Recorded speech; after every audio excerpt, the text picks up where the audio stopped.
برف سے ڈھکے خوبصورت پہاڑ، ہر طرف برفیلے نظارے۔ دیامیر کا خوبصورت ترین سیاحتی مقام بابوسر ٹاپ تک رسائی دینے والا شاہراہ بابوسر برف ہٹا کر شاہراہ بحال کر دی گئی۔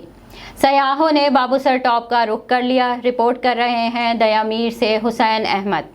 برف پوش پہاڑ، سفید چادر اوڑھے خوبصورت وادی کے نظارے سیاحوں کے لیے دعوت نظارہ دیتے رہتے ہیں۔ سطح سمندر سے 13,700 فٹ بلند و بالا ضلع دیامر کا سیاحتی مقام بابوسر ٹاپ تک روڈ بحال کرنے کے بعد شہریوں اور سیاحوں نے بابوسر ٹاپ کا رخ کر لیا۔ وادی بابوسر ناران سے 70 کلومیٹر کے فاصلے پر واقع ہے۔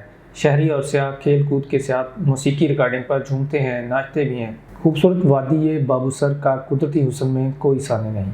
میں کراچی سے آیا ہوں یہاں پہ گھومنے کے لیے، تو مجھے بہت اچھا لگ رہا ہے یہاں پہ، اور اچھے خاصے لوگ تعداد میں انجوائے کر رہے ہیں۔ یہ ایک اچھا انیشیٹو ہے گلگت بلتستان حکومت کا کہ یہاں پہ ٹورزم کو فروغ دیا ہوا ہے۔ تو بابوسر ٹاپ دیکھنے کے لیے بہت خوبصورت جگہ ہے، اور ہر جگہ برف ہی برف ہے۔ بہت خوبصورت جگہ ہے بابوسر ٹاپ، ماشاءاللہ یہاں بہت لوگ ہیں۔